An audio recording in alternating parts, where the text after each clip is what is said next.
Bueno, hermanos,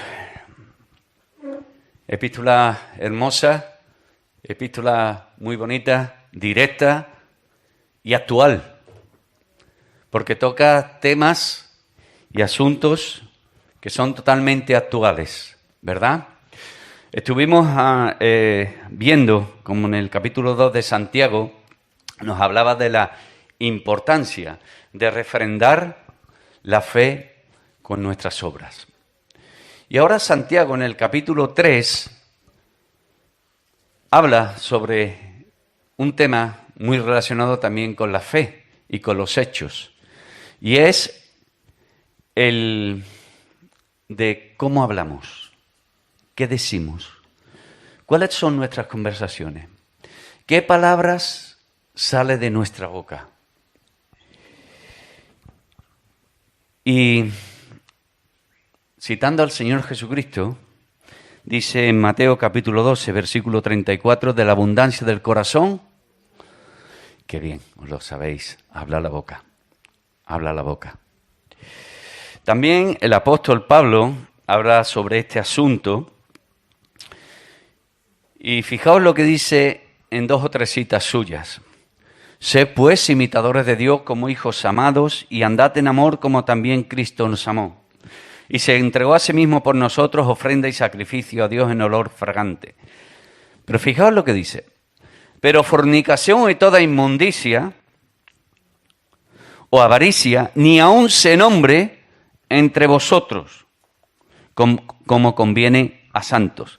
Ni palabras deshonestas, ni necedades, ni truhanerías que no convienen, sino antes bien acciones de gracias.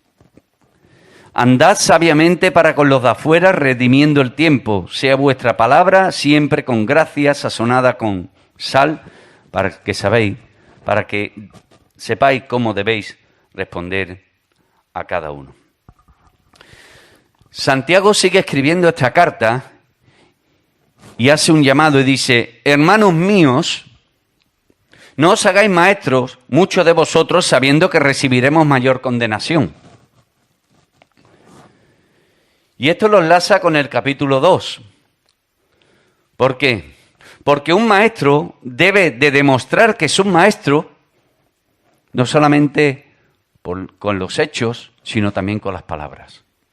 Es muy importante que demostremos, o que demuestre, mejor dicho, aquellos que tienen ese don de maestro, de enseñar las Escrituras con los hechos. El Señor Jesucristo, cuando estuvo en este mundo, dice en Hechos capítulo 1 y versículo 1, que hizo y enseñó.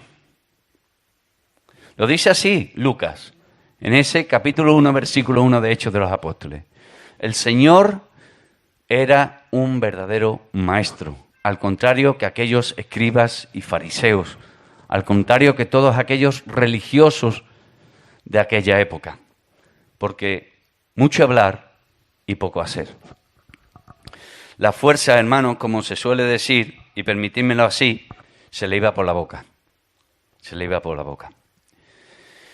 Y fijaos que Santiago empieza ese versículo diciendo: hermanos míos. Santiago repite en varias ocasiones esta frase. ¿Por qué? Porque quiere hablarle con amor, con cariño, y al mismo tiempo se está identificando con ellos en la fe. Y a continuación se dirige a algunos en concretos y le dice: no os hagáis maestros muchos de vosotros. Porque había quien se autoproclamaba como maestro. Santiago mismo lo dice: no os hagáis. Y hay quienes se hacían maestros. Pero esto es un problema que sigue existiendo en la actualidad. Hay hermanos que se pueden creer que son maestros. Pero ojo, que un día tendrán que rendir cuentas por creerse lo que no son. Y por desempeñar un don que no le ha sido dado por Dios. Porque los dones son dados por Dios. Porque Él es el que nos ha transmitido las Escrituras por medio de su Santo Espíritu. Leemos allí en 1 Corintios, capítulo 12, versículo 27 al 30. Vosotros, pues, sois el cuerpo de Cristo y miembros cada uno en particular. Y a uno puso, ¿quién? Dios en la iglesia. No se autoproclamaron ellos, sino a unos puso Dios en la iglesia, primeramente apóstoles, luego profetas, lo tercero maestros, luego los que hacen milagros, después los que sanan, los que ayudan, los que administran, los que tienen don de lenguas. Y pregunta al apóstol Pablo, ¿son todos apóstoles? ¿Son todos profetas? ¿Todos maestros? ¿Hacen todos milagros? ¿Tienen todos dones de sanidad? ¿Hablan todos lenguas? ¿Interpretan todos? Cada uno tenemos un don de parte del Señor. Como mínimo un don. La pregunta es, ¿cuál es mi don?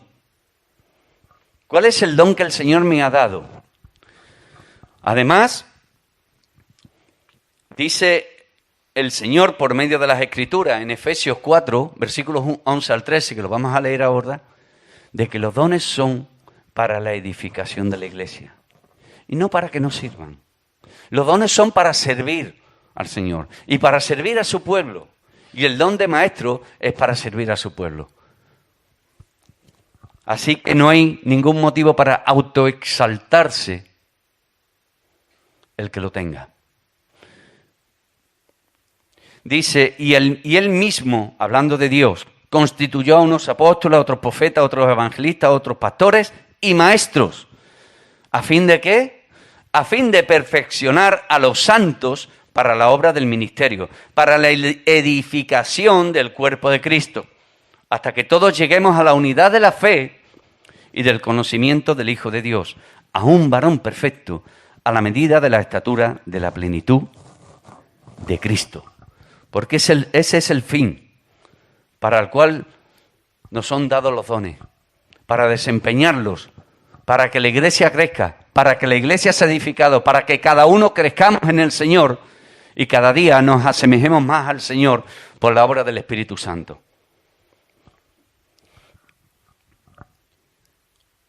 Una gran diferencia que hubo en la época en que estuvo Cristo fue Jesús y aquellos escribas y fariseos.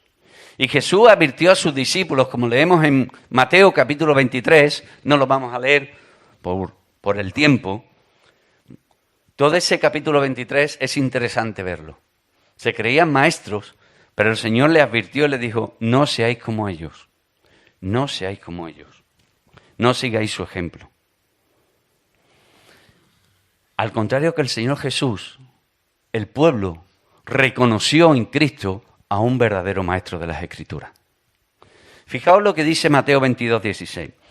Y le enviaron los discípulos de ellos con los herodianos, diciendo, fijaos cómo lo llama, maestro. Maestro, sabemos que eres amante de la verdad y que enseñas con verdad el camino de Dios y que no te cuidas de nadie porque no miras la apariencia de los hombres. Uniendo esta exhortación de que no se hagan maestros, junto con la exhortación y lo que enseñaba Santiago en el capítulo 2, recuerdo esto. Un maestro no es solo aquel que sabe enseñar las Sagradas Escrituras, sino aquel que también la vive, demostrándolo con sus vidas. Las palabras sin acciones no tienen valor, así como la fe sin obras es muerta, como declara el propio Santiago. Aquellos que tienen ese precioso don, igual que los otros dones son preciosos para el Señor, son valiosos para el Señor, deben de tomarlo como un auténtico privilegio. Es un privilegio ser el vocero del Señor, ser un maestro del resto de la congregación. Pero al mismo tiempo conlleva una gran responsabilidad. Y hay un ejemplo de un hermano, y digo hermano con razón, porque creía en Dios, evidentemente, en el Antiguo Testamento que se llama Esdras. Leemos en Esdras capítulo 7 y versículos 6 y 10 lo siguiente. Este Esdras subió de Babilonia, y fijaos lo que dice de él. Era escriba gente en la ley de Moisés, que Yahvé, Dios de Israel, le había dado. Y le concedió el rey todo lo que pidió, porque la mano de Yahvé, su Dios, estaba sobre Esdras. Y el versículo 10, porque Esdras había preparado su corazón para inquirir, para escudriñar, para estudiar la ley de Yahvé y para cumplirla. ¿Y para qué hacía esto? Y para enseñar en Israel sus estatutos y decretos. Por tanto, el hermano que tiene ese don de la enseñanza debe de prepararse para enseñar a otros hermanos. Esto es importantísimo.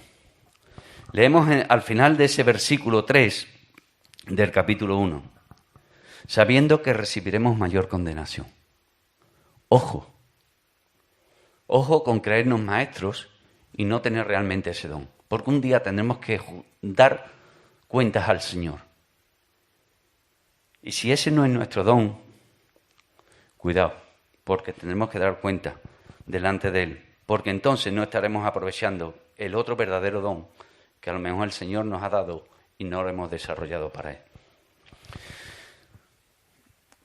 A partir del versículo 2 en adelante hasta el versículo 12, Santiago habla sobre algo muy importante, sobre la lengua. Pero no sobre la lengua físicamente, evidentemente, como bien sabéis, sino sobre nuestra forma de hablar, sobre nuestra manera de hablar. Y Santiago dice en el versículo 2, porque todos ofendemos muchas veces. Qué realidad, ¿verdad? Qué verdad más grande.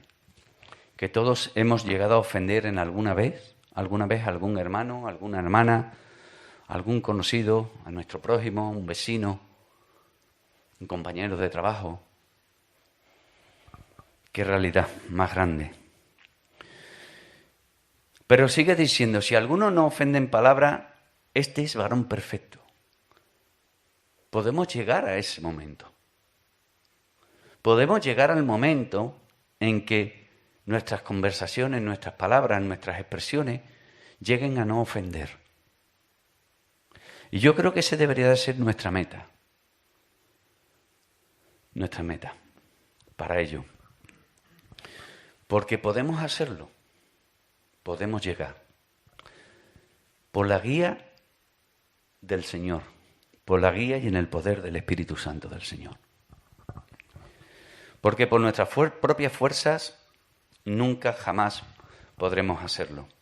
El mayor ejemplo de todo ello es nuestro propio Señor Jesucristo. Dice en 1 de Pedro, capítulo 2, 21 al 23, lo siguiente. Pues para esto fuisteis llamados, porque también Cristo padeció por nosotros, dejándonos ejemplo para que sigáis sus pisadas. El cual no hizo pecado, ni se halló engaño en su boca. Quien cuando le maldecía no respondía con maldición. Cuando padecía no amenazaba, sino encomendaba la causa al que juzga justamente. El libro de Proverbios, que lo hemos leído hace muy poquito, lo hemos estudiado hace muy poquito tiempo, da muchísimos consejos con respecto a esto. Permitidme que lea algunos versículos. Yo personalmente me quedaría con este primer versículo que os voy a compartir. Dice, el corazón del justo piensa para responder. Y a veces tenemos que reconocer que somos muy rápidos a la hora de responder. Muy rápido. Tal y como lo pensamos, lo decimos. Y no sabemos las consecuencias que puede conllevar nuestras palabras. Que ahora después lo vamos a ver un poquito más adelante. Dice ese versículo, mas la boca de los impíos derrama malas cosas. El corazón del sabio hace prudente su boca y añade gracia a sus labios. La lengua de los sabios adornará la sabiduría, mas la boca de los necios hablará sandeces. El que guarda su boca y su lengua, su alma guarda de angustias. En las muchas palabras, y este es un versículo que también me gusta mucho, no falta pecado. Mas el que refrena sus labios es prudente. Es prudente. Así que, hermanos, seamos prudentes. Antes de responder a algo, primero escuchemos y después pensemos si lo que vamos a decir va a ser para edificación o no lo va a ser, o va a ser para destrucción. Porque muchas veces podemos meter la pata, muchas veces, incluso queriendo hacer una gracia, podemos meter la pata y quedar mal delante de alguien. Y si tenemos un buen testimonio delante de esas personas, es posible que por esa metedura de pata nuestro testimonio ya no sea tan bueno. Ya no sea tan bueno. He aquí nosotros ponemos freno en la boca de los caballos, sigue hablando, para que nos obedezcan y dirigimos así todo su cuerpo. Mirad también las naves, aunque tan grandes y llevadas de impetuosos vientos, son gobernadas con un muy pequeño timón por donde el que las gobierna quiere. Santiago pone ejemplos, sigue las enseñanzas del propio Señor Jesucristo y pone ejemplos de cosas que son cotidianas. Y fijaos lo que dice, un caballo puede ser dominado, simplemente unas riendas, un bocado y ya puedes dirigir al caballo por donde te dé la gana. ¿Y qué son las riendas y un bocado? No sé si sabéis lo que es.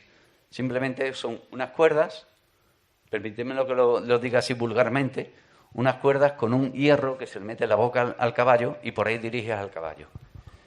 Fijaos con qué poquita cosa puedes dirigir a un animal con tanta fuerza. Pero es que además dice que con un pequeño timón puedes dirigir una nave. ¿Qué cosa tan pequeña dirige una cosa tan grande? Recuerdo un ejemplo de un hermano hablando sobre este tema que decía que había llegado el mayor petrolero en aquel momento al puerto de la ciudad suya. Y tenía curiosidad por conocerlo por dentro. Y un amigo suyo que tenía posibilidad de poder llevarlo, habló con él y le dijo, oye, mira, aquí, me gustaría verlo.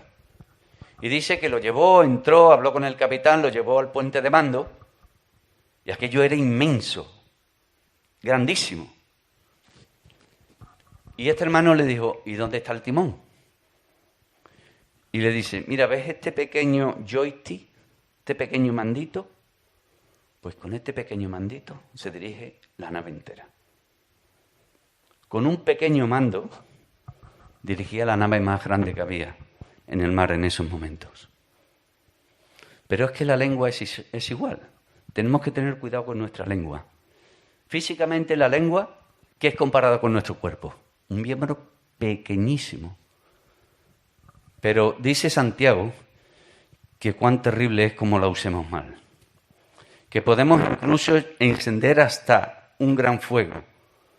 Con ello, hermano, y permitidme que lo diga así, es que esto no es una exageración, pero podemos hasta destruir una vida de una persona, levantando falsos testimonios, levantando calumnias sobre una persona.